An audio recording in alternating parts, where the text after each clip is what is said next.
August 13th, 2018. Frederick, Colorado. A pregnant woman and her 2 small daughters are reported missing from a house on Saratoga Trail. Her husband stands on the front lawn and tells the cameras he wants them home. Within 72 hours, he will be charged with killing all 4 of them. This is what the cameras recorded before anyone knew. To the people of Frederick, Colorado, the Watts family looked like a dream. Chris and Shanann, 2 little girls, Bella and Celeste. A tidy house on Saratoga Trail, a 3rd baby on the way, a boy they had already named Nico. He was a very loving father. As far as I knew, he loved his family. Addie, who asked that we not use her last name, looks up to her friend Shanann. I just felt like she did everything the right way with so much patience. She was an amazing mom. Shanann filled her social media with birthday parties and homemade dinners, with a husband who always showed up smiling.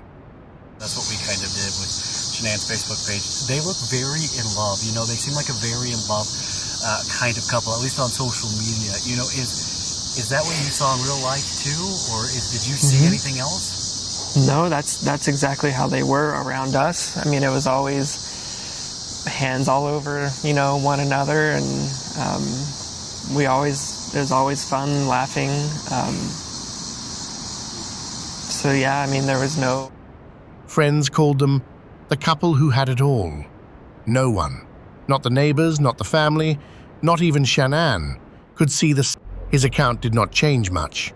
He left for work at 5:15. Shanann had come home from a business trip at 2 in the morning. They had talked. She had taken the girls to a friend's house for a play date. He did not know which friend. He did not know the address. Officers stood in his kitchen and wrote it down. The woman who had driven Shanann home that morning was standing in the same room, and nothing he said matched what she knew. My detective just showed up, so he'll probably want to talk to you. He'd probably, like I said, he might have you call. Nicole Atkinson had dropped Shanann at the house at 2 in the morning. When Shanann missed a doctor's appointment and stopped answering her phone, Atkinson drove back and let herself in with a spare key. The house was quiet. Shanann's phone was on the couch. Her purse and her medication were still there. Her car was in the garage. At 12:40 in the afternoon, Atkinson called the police. Hi, Stacey. My name's Nicole, and I'm calling because I'm concerned about a friend of mine. I dropped her off at her house at 2 in the morning last night because we were out of town together, and we were on the way back from the airport, and she was having issues, and she's pregnant, stuff like that, but she won't answer the door, she won't answer phone calls, she won't answer text messages, and I'm just really, really concerned, and she had a doctor's appointment this morning, and she didn't go to it, and I don't know what to do. And then I said, Chris, can you just come home and check to make sure she's okay? Because the shoes she wears every single day are right inside her door. And he was like, yeah, I'll be there in 3 minutes. Well, that was 45 minutes ago. And I called him and asked him again, can you please come home? And he's like, I'm 45 minutes out. Okay, Nicole, I'll go ahead and call in. I just need you, if you could please repeat. And I'm having issues. So I was concerned because she wasn't eating or drinking and stuff like that. So then this morning I was like, let me know if you need me to take you to your doctor's appointment because you're not feeling well. And I have called and texted. I've come to her house. She's not answering the door. She's not responding to text messages, phone calls. I've had other friends reach out to her. None of us can get her to respond to us. They have 2 little girls that are 3 and 4. I mean, there's no movement in the house whatsoever. And he states that she didn't take them to daycare and was going to go on a play date, but they're both in car seats and her car is here. What's her name? It's in the garage. And I'm like, well, to her doctor's appointment? No. Okay. No. His pregnancy, she was so excited and then got blindsided from her husband that he wanted to separate a week ago. And her husband's name is Chris? Yes, his name is Chris Watts. Drama or anything, I just need to know your wife, okay? I was like, where are you? And he was like, I'm on I-70. I'm about a half hour to 45 minutes out. And I just said, okay, and then I hung up and called you guys because that I mean, I'm just worried. Okay, Nicole, what kind of vehicle are you? I would just advise you, to not try to make entry into the house or anything like that until the officers can get there. In the meantime, if you do hear from her, just give us a call back and let us know, okay? Next door lived Nate Trinastich. When police arrived, Chris asked to see his security footage. Chris was real quiet. He would always wave or I'd sometimes talk to you, but he was you could tell he was kind of standoffish there. And what that camera had recorded would help crack the case. To see if I could see absolutely anything. Those are incredibly profound observations. That's you. right. I'd be glued.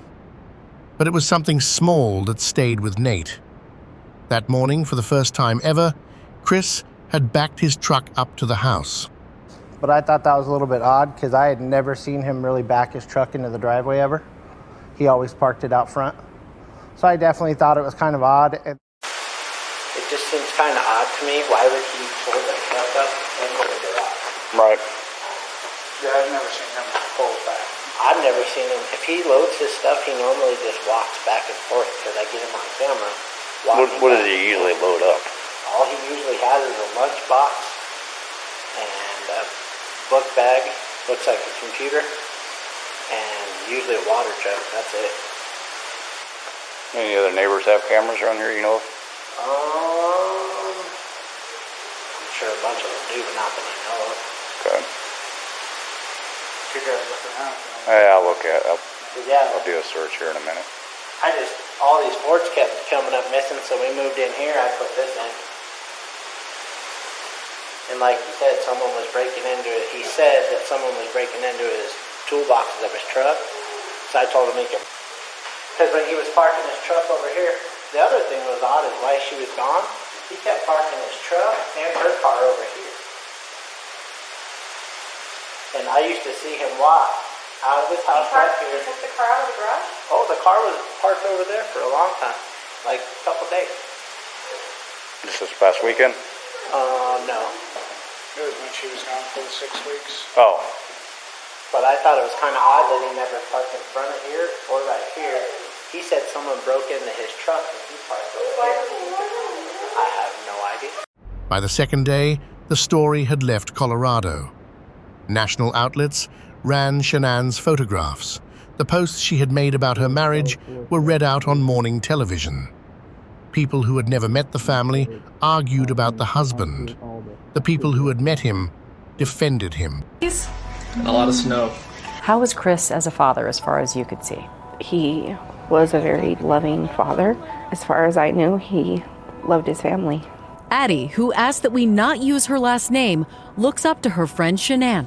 I just felt like she did everything the right way with so much patience. She was an amazing mom. He gave interview after interview.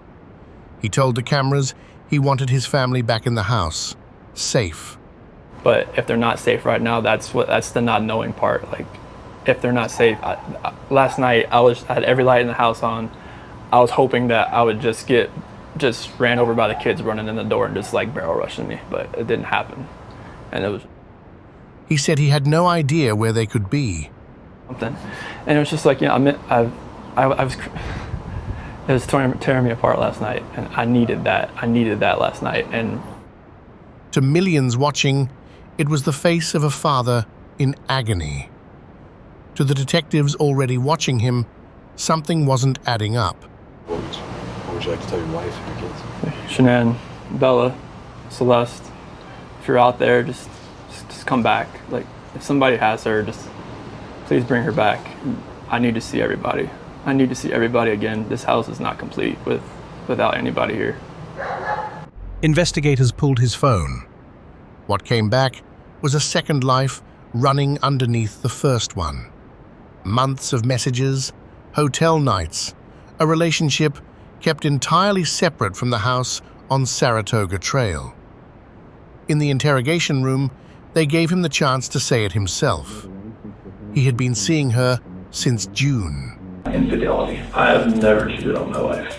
And I fully suspect she has never done that. Her name was Nichol Kessinger. She was a geologist. She worked for the same company he did, and they had met at a well site that summer.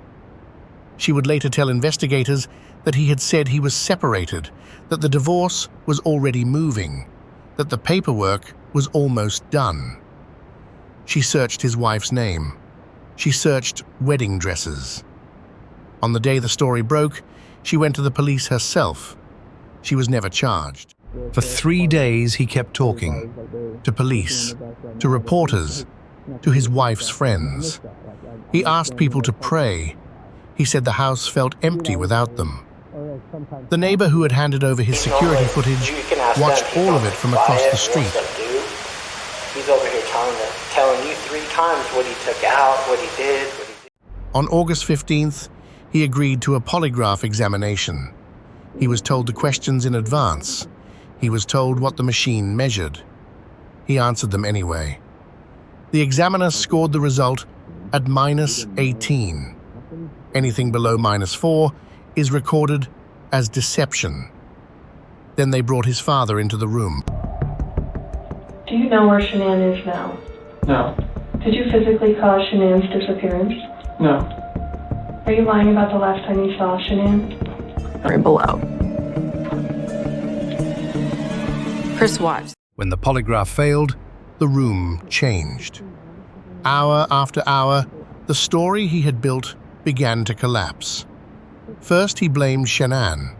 He claimed he had walked in on her harming the girls and snapped. But the evidence told a different story. In the early hours of that August morning, inside their own home, Chris Watts strangled his pregnant wife, loaded her body and his 2 living daughters into his work truck and drove to a remote oil site he knew well. There, he smothered 4-year-old Bella and 3-year-old Celeste, submerged their bodies in crude oil tanks to hide them, and buried Shanann in a shallow grave nearby. There was no intruder. There was no mystery. There was only him. You have to trust me that when I tell you that these 2 beautiful girls right here, I did nothing to them, and to my beautiful wife, I did nothing to her.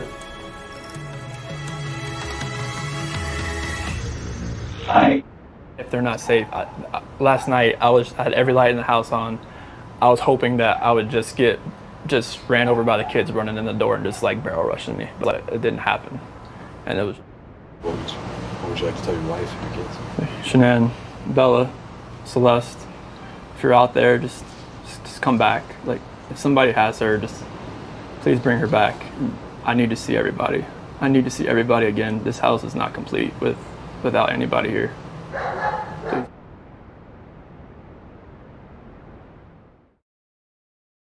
For 3 days, the search had a shape. Neighbors printed flyers. Volunteers walked the fields around Frederick. Shanann's face was on every screen in Colorado. On August 16th, that shape collapsed. Investigators drove east, past the last house on the road, to a working oil site. One of the wells Chris Watts serviced himself. They did not have to search it. They had been told exactly where to stop. By that evening, this was no longer a missing persons case, and what the court would later hear about that place shaped every word of the sentence. Would objectively say that this is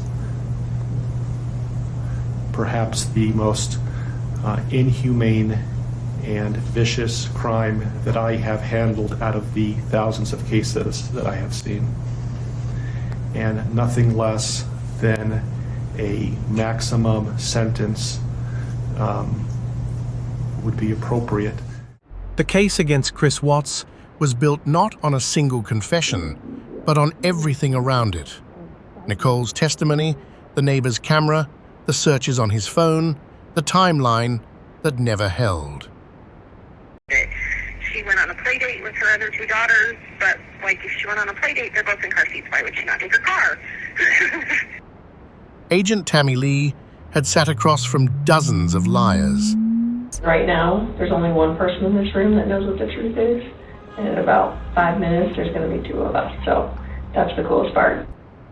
She later said she knew within minutes that the grieving husband in front of her was performing. The evidence didn't just suggest guilt, it buried any other explanation. The people who knew them couldn't reconcile it. That's what we learned. I mean, we thought we knew him. Didn't think he was ever capable of doing anything like this. I mean, there was no, at any of our times of hanging out, there was no signs of that he was ever capable of doing something like this. And I think Amanda and I latched onto that, and that's why we were kind of there for him. He had fooled everyone. On November 19th, 2018, he pleaded guilty to 9 charges. In exchange, prosecutors agreed not to seek the death penalty. It was a decision the victim's own family had asked for. 6 days later, he was brought into a Weld County courtroom to be sentenced. 5 life sentences without the possibility of parole. 48 years for the death of his unborn son. 36 more for hiding the bodies. All of it consecutive. Showing mercy on Mr. Watts is understood, and I respect that decision to request that the district attorney not seek the death penalty in this case. And so the court is going to accept this plea bargain under the circumstance. Department of Corrections followed with no possibility of parole. And that is the first degree. With Bella, the court is going to sentence you to life. Our daughter Shanann loved you with all of her heart. Your children loved you to the moon and back.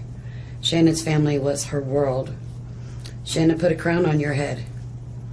But unfortunately, the day that you took their life, God removed that crown. We loved you like a son. We trusted you. Your faithful wife trusted you. Your children adored you, and they also trusted you. Your daughter Bella Marie sang a song proudly. And I don't know if you got to see it, but it was, "Daddy, you're my hero." I didn't want death for you because that's not my right. Your life is between you and God now, and I pray that He has mercy for you. From Shannon's mother, Bella Marie, Celeste Catherine, and Nichol Lee's Nana. Thank you, Your Honor. Shanann's parents rose to speak, not about the man who took them, but about the daughter and grandchildren they had lost. Her mother asked the world to remember them not for how they died. I want the world to know that our daughter and her children were so loved by us. They will always be protected by God and His mighty angel. But for how they lived, loved and laughing and together. Take them out like trash. You disgust me. They were loving and caring people. You may have taken their bodies from me, but you will never take the love they had for me. Their names were Shanann, Bella, Celeste, and Nico. He is serving his sentence outside Colorado, moved out of state for his own protection. There is no possibility of parole, and there is no appeal. The guilty plea gave that up. He has given 2 more accounts of that morning since the one he gave in the interrogation room. Neither matches the other. The only account that has never changed is the one recorded by a neighbor's camera at 5:15 in the morning. A man backing a truck up to his own front door.